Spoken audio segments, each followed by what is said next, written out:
everybody, and welcome to our call. Oh my goodness. Thank you so much for being here. I have to say, as we were opening up the call and I could see all of you in the waiting room, and then as you're coming on the call, I don't I was like, can my heart feel more gratitude than it already does? Like I truly felt like I was going to burst with so much gratitude for each and every one of you and this work that we do every single morning, and that many of you have set your alarm so early to be here. Like Yvette, you're coming from California, you're dialing in from California, and I want to acknowledge you for that. I think I saw in the list my friend Mara.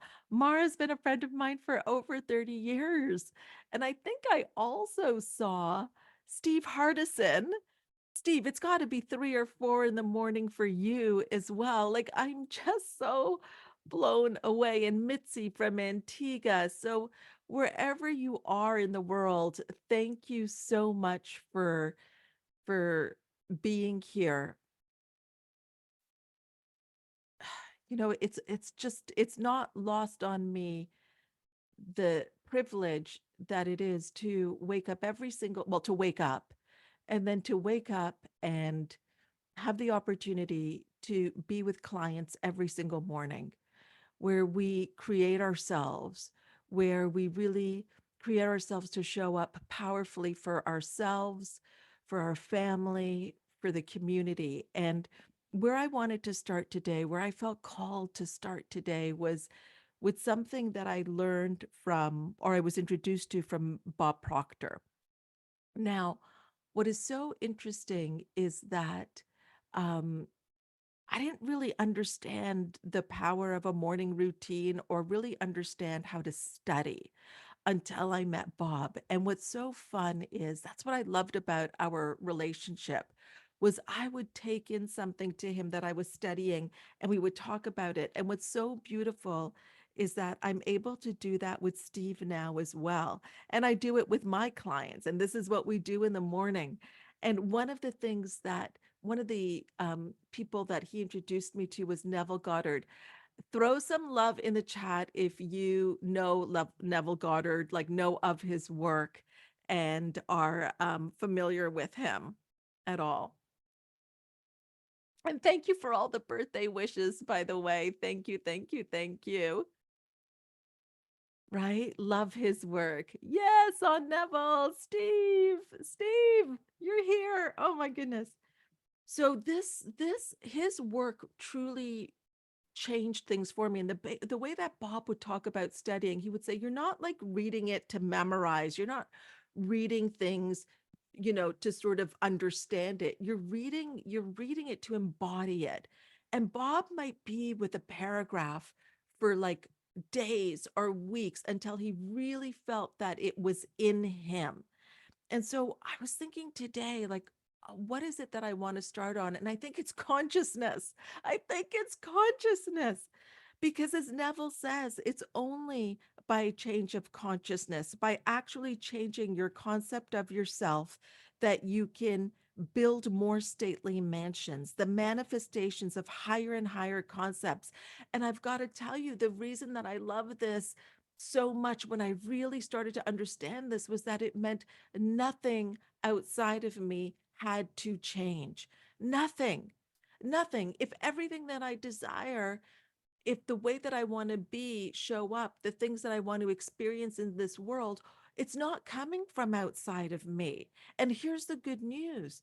If it's not coming outside of me, it's not coming outside of you. It's coming from a change of consciousness. And it's actually changing our concept of ourselves. And this is why when I work with clients and I work with my clients, I tell them, you're not coming to me because you're broken. Like, I am not here to fix you. Let's just get that straight right off the bat. I'm not here to fix you because I can't, like, Bob would always say your spiritual DNA is perfect. You're not broken. It's really about a returning to who you are. It's about a remembering a remembering of who you are.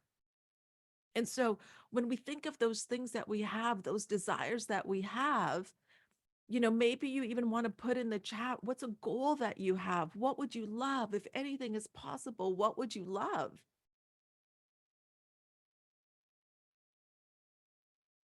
What would you love? And Anne, thank you so much for being here.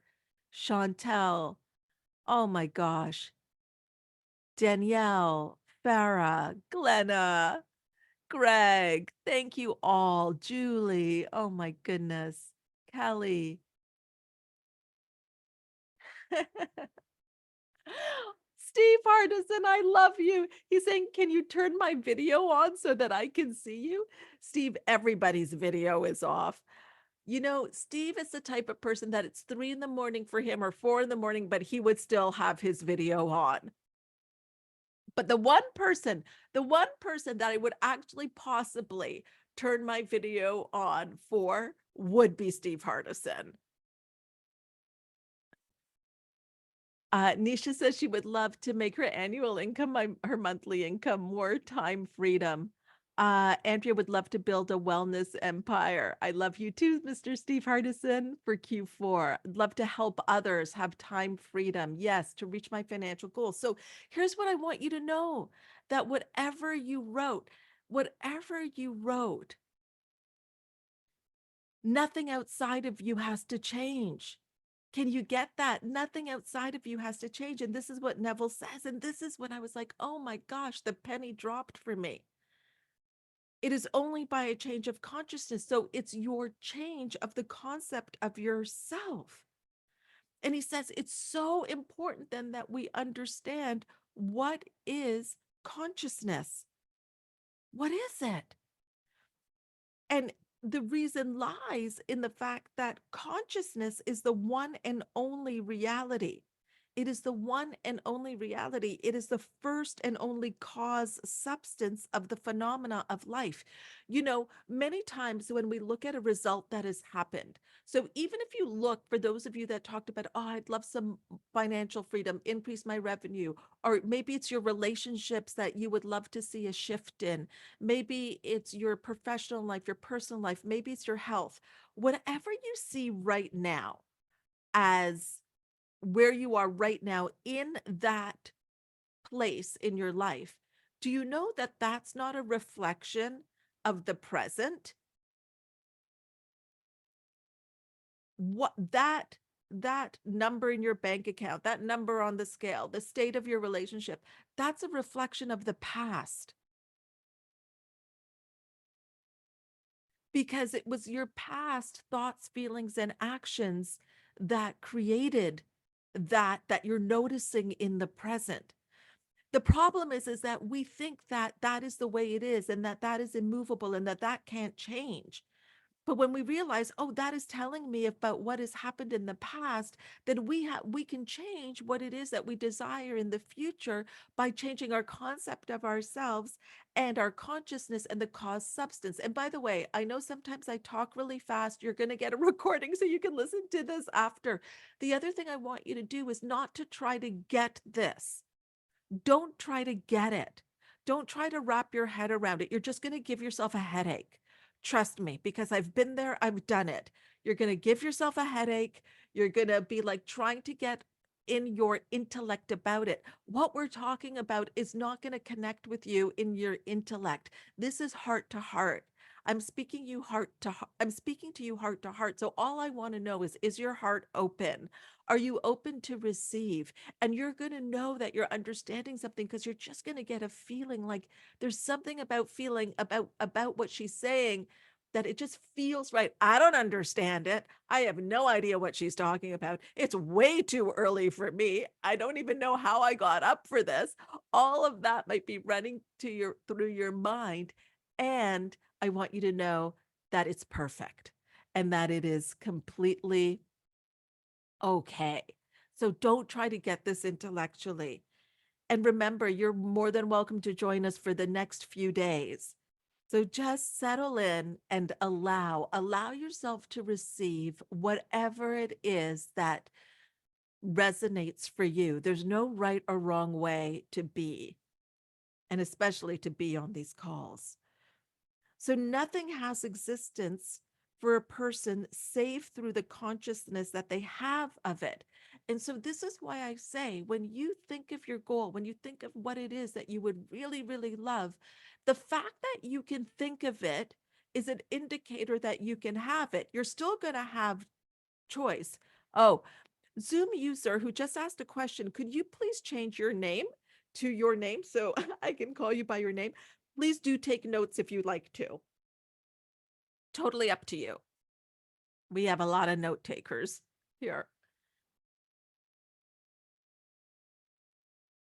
But let it be easy.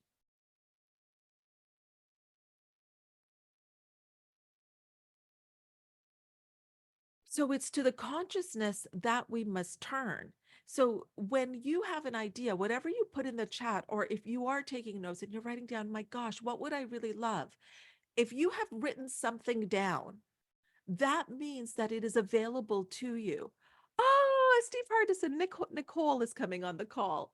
Um, we called Nicole in one of my sessions with Steve. I talked about it. It's just magic. So, what does that mean? That means that you could not think of it. You could not be consciously aware of the idea or the thought if it was not available for you to do. But you, um, you have choice. You have choice. You still have choice. But the fact that you're consciously aware of it allows you to do, allows you to know that it is available for you and you can do it. Does that make sense? So when we accept the idea of a first cause, it would follow it would follow that the evolution of that cause could never result in anything foreign to itself.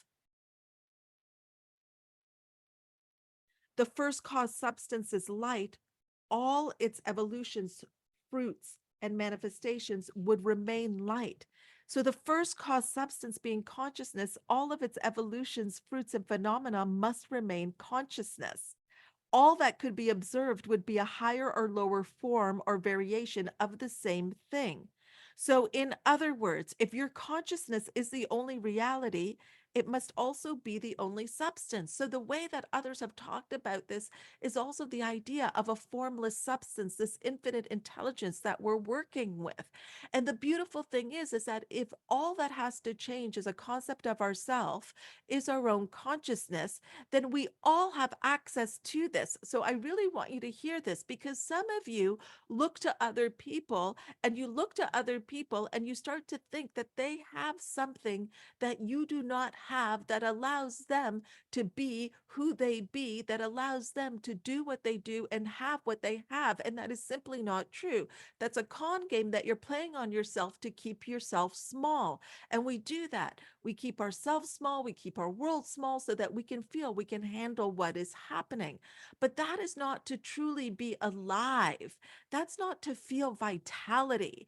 And if you think about your goal, if you think about what you desire, I bet there was a feeling around it, and it could have been nervousness and excitement. And the reason that there's this feeling around it is because the reason that there's this feeling around it is because you're tapping into something that lights you up.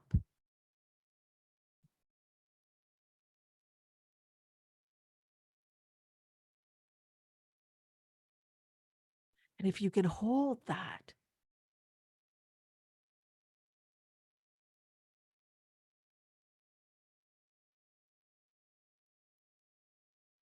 if you can hold it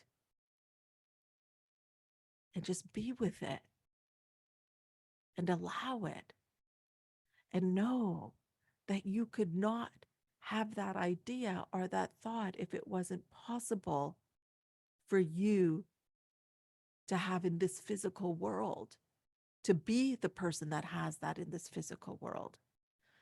But what happens is those flashes come in and we pounce on it so fast. It's like a candle. It's like something has been lit and we extinguish it. we extinguish it so quickly.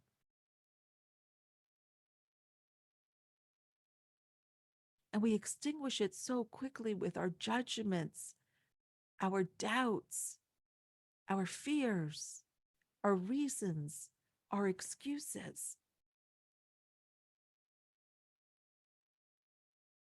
And then we go to things outside of ourselves as the reason of why we can't.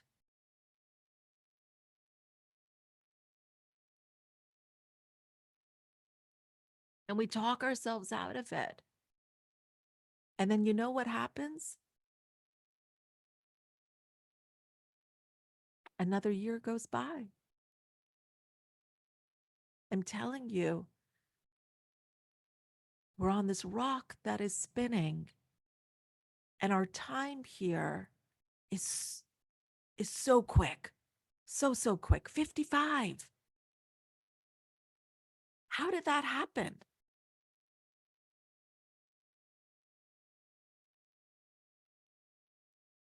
And how is it that there's this number of 55 and I feel that I'm getting younger every day? I really do. I really, really do. And I have to tell you, I think I felt older many times in my 30s, in my 40s, in my 20s, even Mara, when you and I were working at Billy Baroo's. I think I felt older then because I didn't have this vitality because I was defending a false image.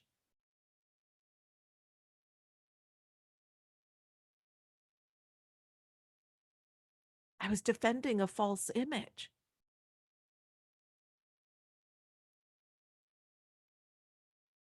And I think this is the key to the fountain of youth. It's not lotions. It's not injections. Not that there's anything wrong with that.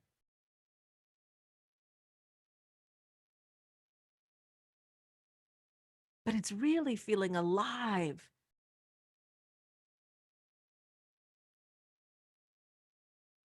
And I think it has to do, I think the feeling alive and the vitality, you know what it comes from? It comes from letting go. I think so much of this is a shedding process as opposed to an adding on process. Letting go of the ways, oh my gosh, letting go of what we think we should be doing, the judgments that we have, the doubts, the fears.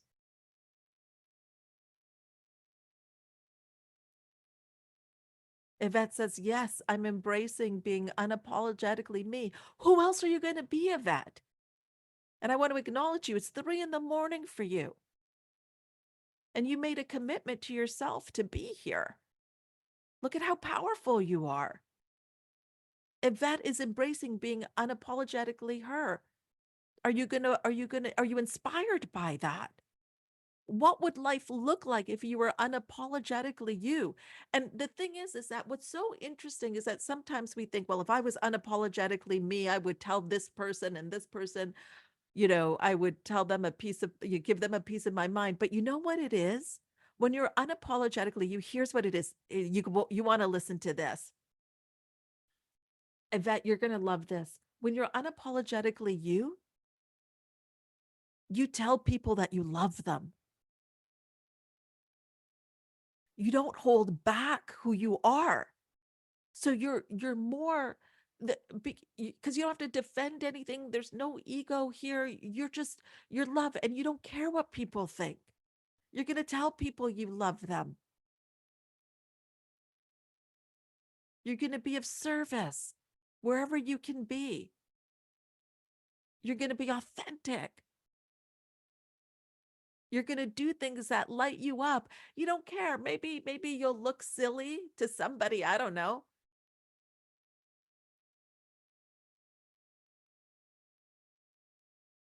And you know, Yvette, you can have that now. Nothing needs to change. And when I'm talking to Yvette, I'm talking to all of you.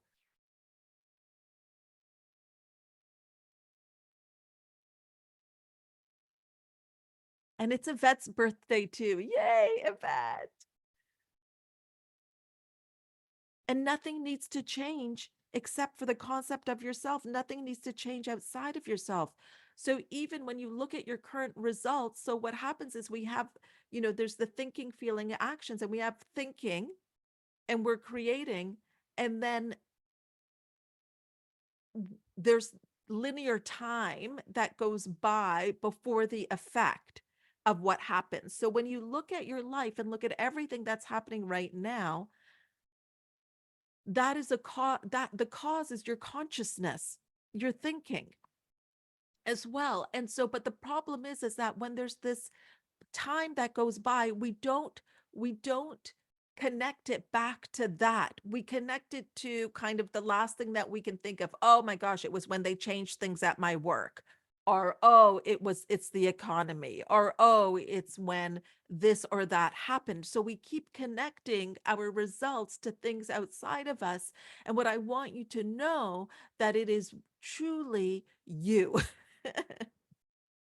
Which is so beautiful because it not only because that means that we are the solution. There's no person that's going to be riding in on a horse to save you.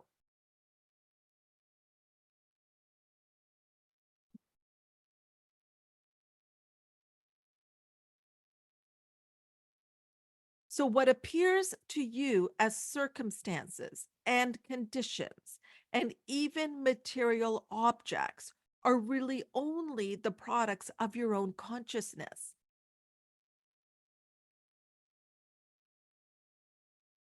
So you and your environment cannot be regarded as existing separately.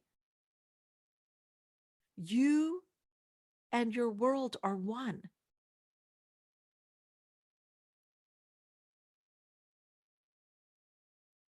Troward would say that you are the divine center of operation, or you are the center of divine operation. You.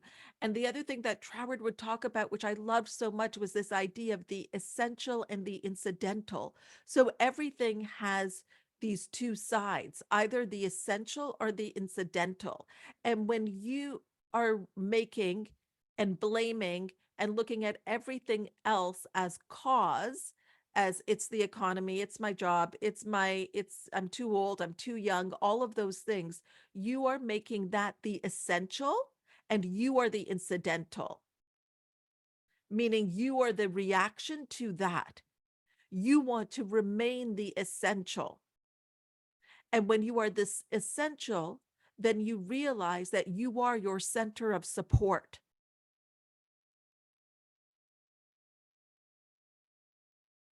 This is a way that you can show up powerfully in your life. And the reason that we do these calls is because it truly allows you to create yourself before you've gotten out into the world. And even if you're listening to this at a different time, it is very effective for you to come back and give yourself this hour to get centered, to before you do end up being reactionary to everything. Oh, the emails that are coming in, what this person said, what that person said, what you need to get onto, and then you're wrapped up in everybody else's agenda.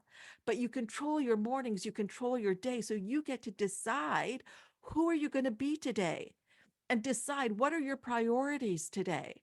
And I promise you, you're going to get more done in the next few hours than most people do in a week, let alone in a full day. And why is that? That is because you have come to your center. You are the center of divine operation, and you have remained the essential, and everything else is the incidental. And you realize that you have choice, that you can choose, and you choose your priorities and what your goals are. And you show up in this way and you're setting yourself up to be in a peak state. Now, sometimes you might bounce off of that and go back into your autopilot, but now you have an awareness of what it's like to be in this state so you can bring yourself back to it. Oh my gosh, Steve Artisan says, as a possibility, we do not see the world the way it is. We see the world the way we are being. Yes, Yes, and if you can accept that as a possibility, what would be the most important thing?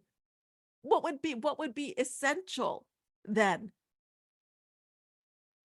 If you accept as a possibility that we do not see the world the way it is, but we see the world as the way we are being, then I want to offer that the work on who we are being, the way we are being, would be the most important thing. If we accept as a possibility that that is how we see the world.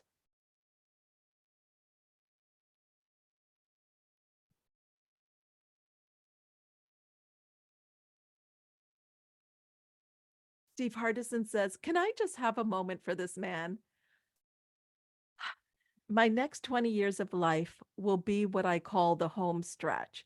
I'm committed to honor the God of my understanding and lovely neighbor as myself at a degree that I've never been before. My purpose in life is to see how many people I can love, learn from, and serve in one lifetime, especially my wife, my children, and my grandchildren. I love you.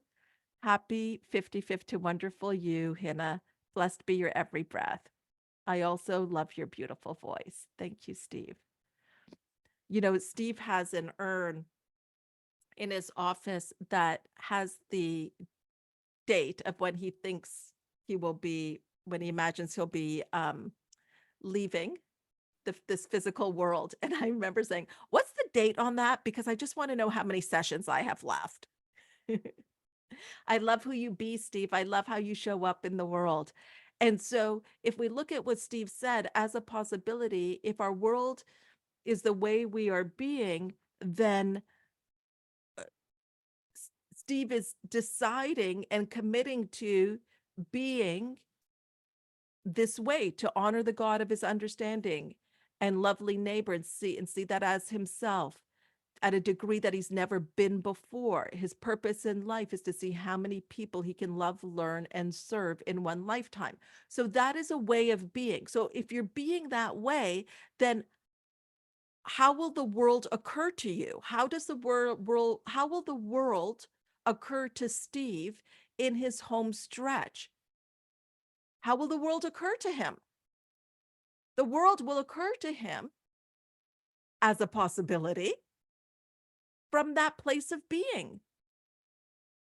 So he's creating his world. He is deciding how his next 20 years are going to be. He's deciding that.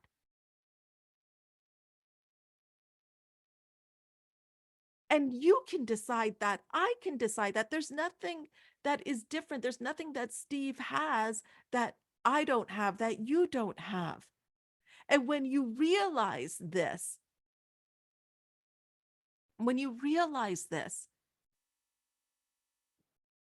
you come face to face with really taking responsibility then, because you can't blame anybody else or anything else.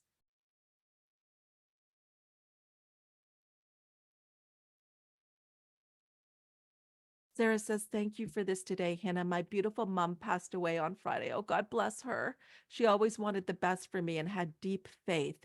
I want the best for me too. Thank you, Hannah." Yes. How would you show up in the world if you were showing up from, "I want the best for myself"? And then that expanded to, "I want the best for others.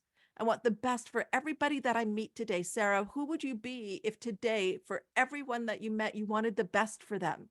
How would that change your language? How would that change how you were showing up for somebody? Kimberly says, "I am being joy, calm and strong and truly present." How does your world occur to you, Kimberly, if you're being joy, calm and strong and truly present? What does that look like today? Because it's beautiful as a concept, but I want you to experience this and embody this. What does this look like when you're ordering your coffee if you go to a coffee shop? What does this look like when you're interacting with your family, when you are being calm and strong and patient and present and joy? What does it look like when you're at the airport?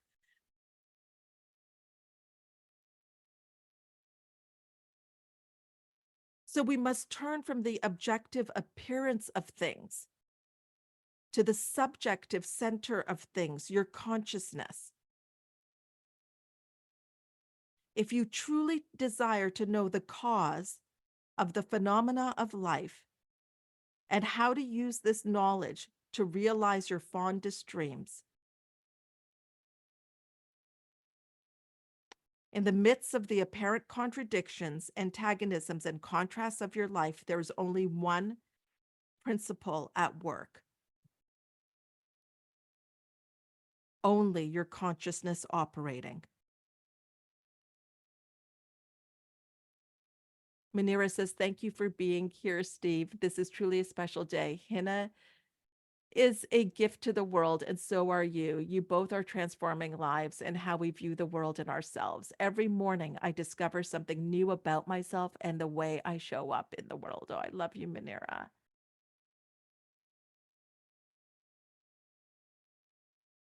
Mm.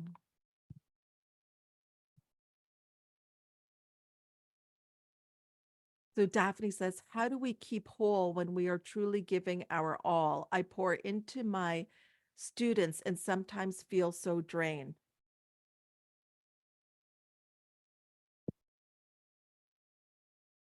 So energy is, Daphne, and for me, energy is, and what can feel draining at times, and I don't know if this is for you again, uh, but I'll just offer this, how this shows up in my life is resistance. It's like a kink in the hose.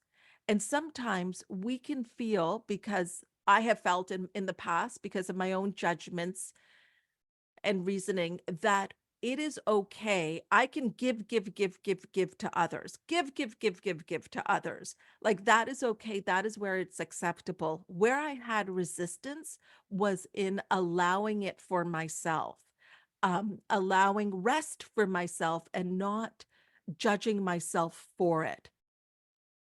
So sometimes it's not that it's, there can be a payoff in pouring into our students all the time and in feeling drained. And just bear with me, Daphne, because I know that for some of you, this may seem like, I don't know what you're talking about. I'm just a really giving person. But it can allow us to feel like, oh my gosh, look at me. I'm giving, and I'm so drained. So there can be a payoff to that, Daphne, and it's a way of being. So what would it be like to not judge yourself for resting, not judge yourself for pouring into yourself?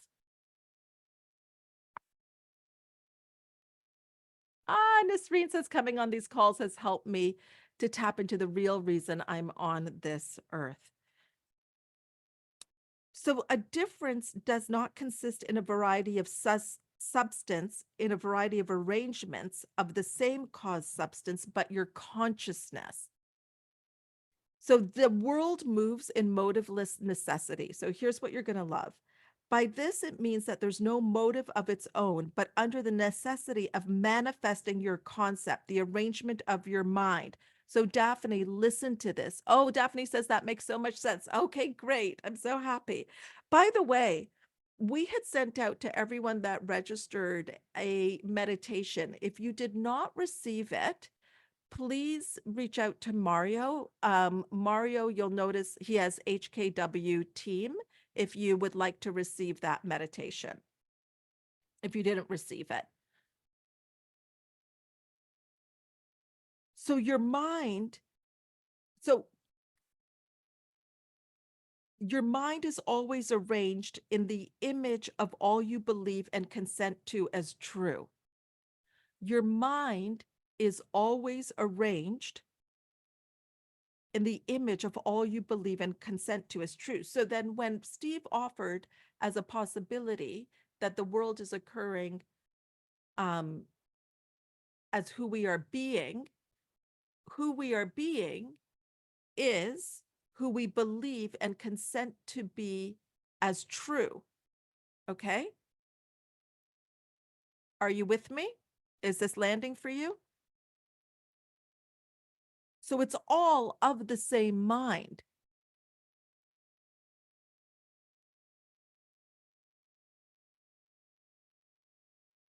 The rich man, poor man, beggar man, or thief are not different minds,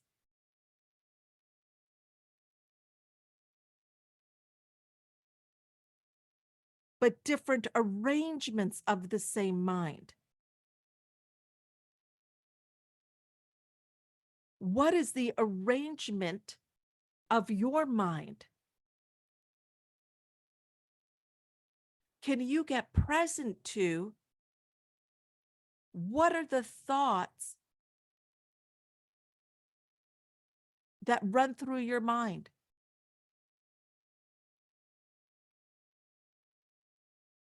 One way for you to think about this is even when you're listening to somebody. When you're listening, what do you notice? Do you notice judgment? Do you notice that you're waiting for them to finish so that you can get in there and say what you want to say?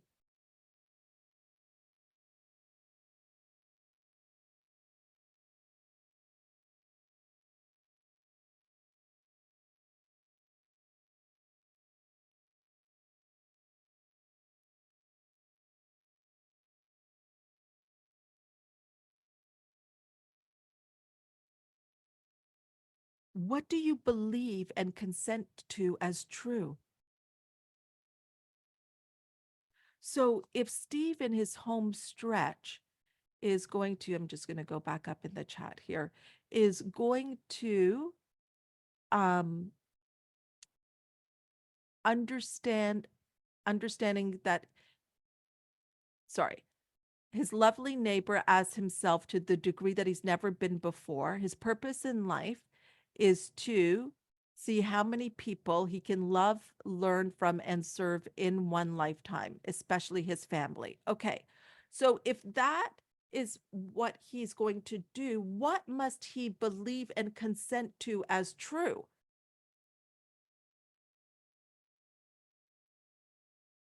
I mean, those are beautiful words.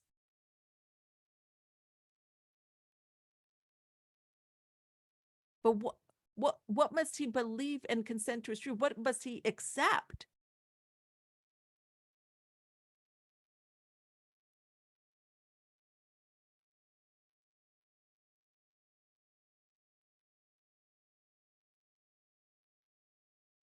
Who does he need to be to even think of those words and write them? Like, what does he have to believe about all of his family and everybody he comes into contact with?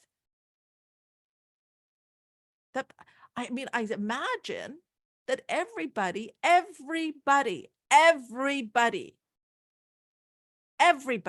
that he comes into contact with is worthy, is just simply because they're a being in his presence of love.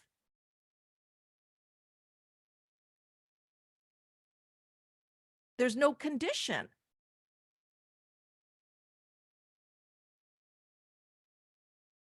Well, if this person, let me see their CV first, their resume, and then I'll decide. Okay. Okay. Yes, you. No, that's not what he's saying.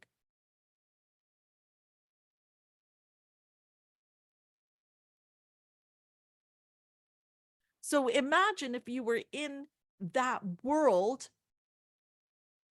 how you would then see and be with people and interact with people.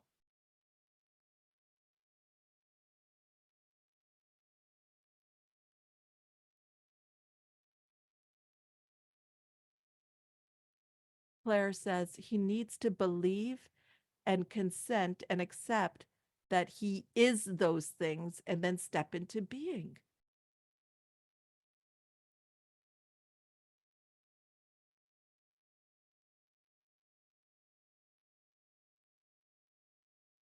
What are you believing and consenting to as true? What do you think is possible for you? You wrote things that you desire. Do you believe that that is possible for you? Or do you believe that it's possible for you only if this and that happens?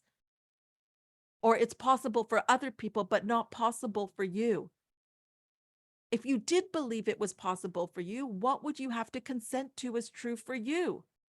You see, many of us don't want to. I know this is going to sound odd, but part of us doesn't want to believe that it could be true for us because then we're going to have to step up. If we believe that it can be true for us, that we can truly be, do, and have what we desire, well, then I can't blame anybody else. And blaming is where I can feel like I'm right.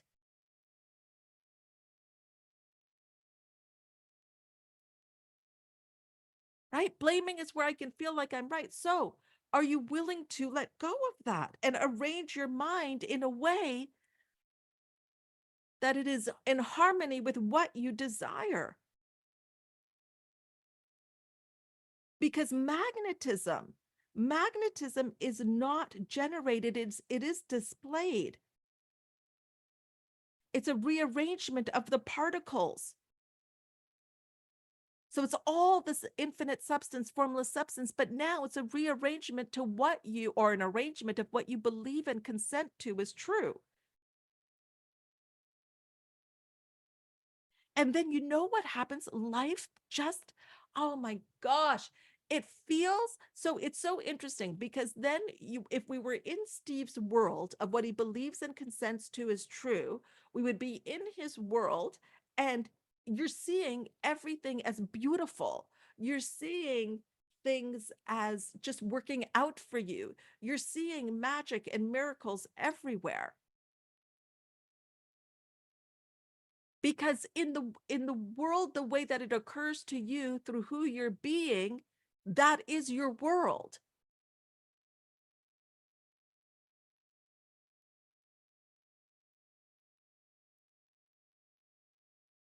And everything is truly, like, it truly is miraculous magic from who you sit beside on a plane.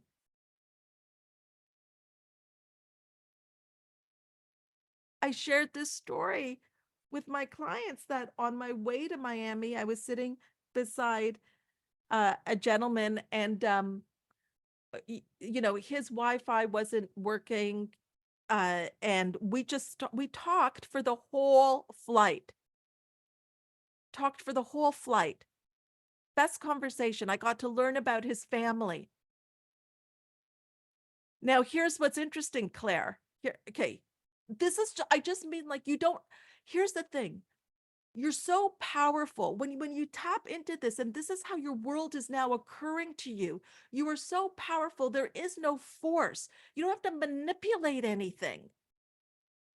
And I'm gonna share with you how another airport story. So you're gonna love this, Claire.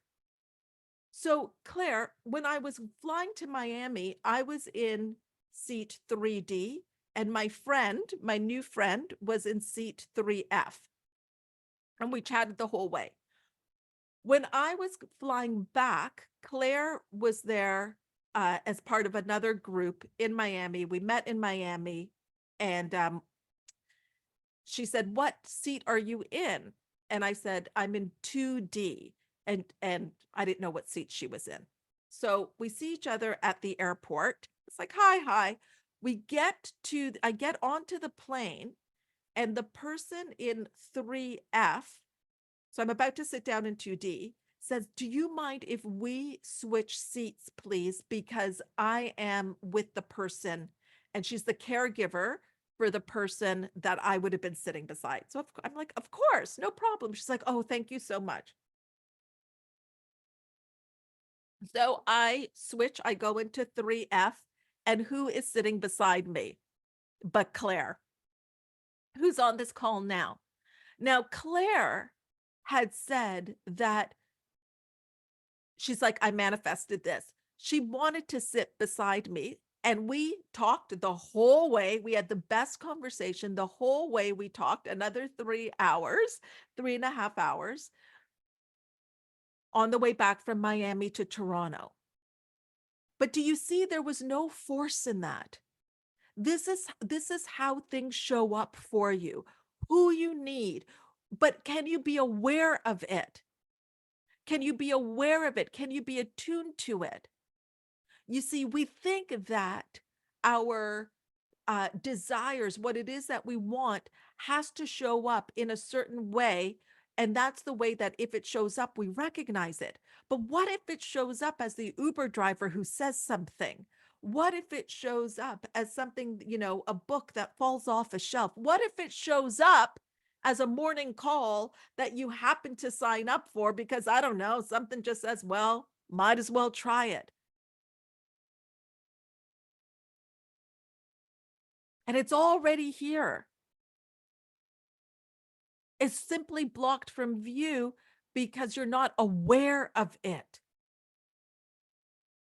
It is like a diamond in its natural state, in the, not the diamonds that we see at the store. You may not think it's a diamond. But you see, when the world starts occurring to you and you decide what you're going to believe and consent to is true. You decide that.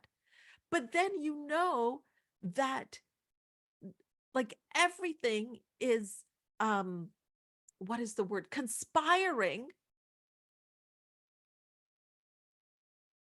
for that worldview. Like think of that word we use. What is your worldview? What is your worldview? What is your worldview? We think of that as far as what your politics are, what your, maybe what your moral compass is. But I want you to think of it differently.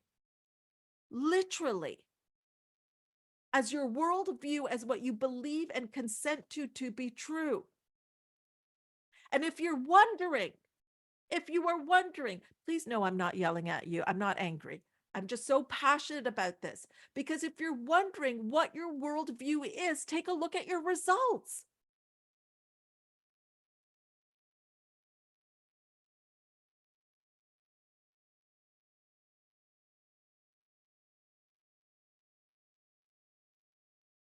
And don't beat yourself up if it's not what you desire.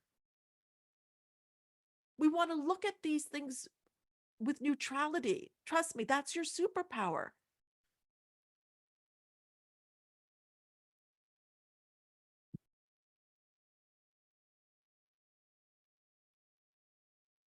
And then we know that we're all individuations of the one mind, and we can rearrange the particles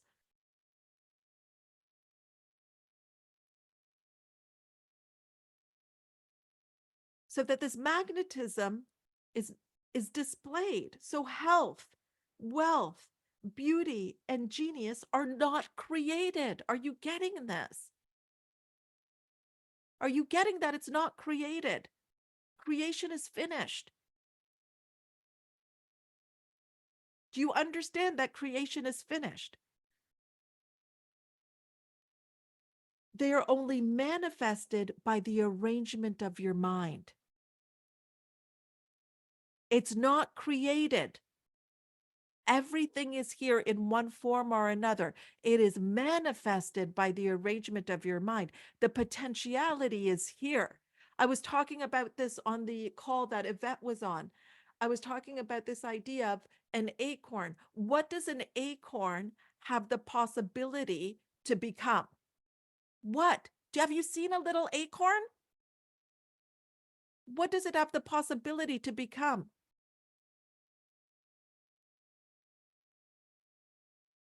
A mighty oak. Kim, do you understand then that the potentiality is within the acorn? It has the potential, and then it is planted. The possibility of the oak tree is in the acorn. I want you to know that there's a patterning within you for greatness. for everything that you desire. The possibility is there. And I know the possibility is there because whatever you decided that you would love to have, you couldn't be consciously aware of if the possibility wasn't within you. The potentiality is there. Yes, Kim, the seed of potential, it is there. Oh, yeah, Mary. Mary's sign is an oak tree, is an acorn, sorry. But it is up to you to plant it into the fertile soil of your mind with what you believe and consent to be as true. And stop digging it up with your doubts and fears.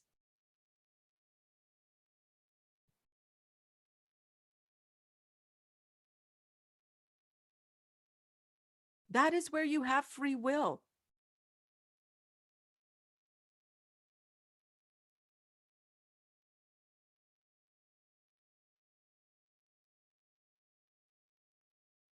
But the patterning is within you, just as the patterning is within the acorn for an oak tree.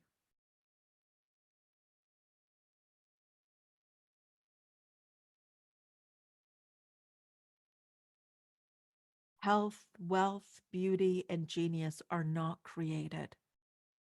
They are only manifested by the arrangement of your mind.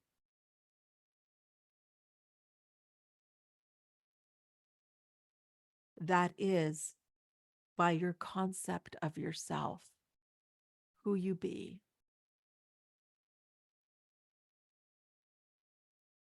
The importance of this in your daily life should be immediately apparent. Now, this is why on these calls, people get more done. I say in a week, but even in a day by, by noon, because it's from this place that you now go out into the world. Ah, Claire says, Hannah, thanks so much. Thanks to you, I just took a massive step that I had so much fear wrapped around today. Oh, Claire, congratulations.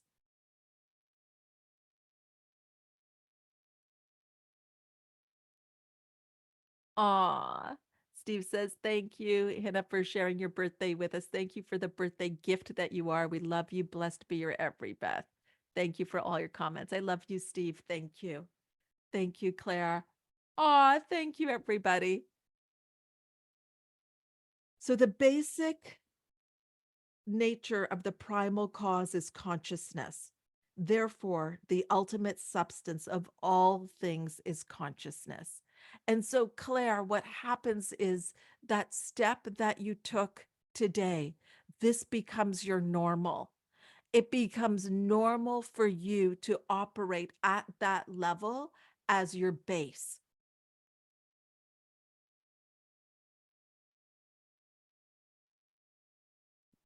Does that make sense for everybody? The step that Claire took that scared her is going to be her new baseline. Yes, it's her new base. It's like this is the new standard. So it's when your ceiling becomes your floor. Like this is, I don't accept anything less.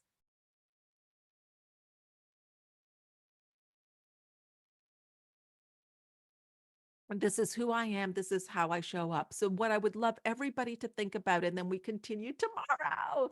You're all welcome back tomorrow. I want you to think about what are you believing and consenting to be true. That's what I want to leave you with. What are you believing and consenting to be true for you?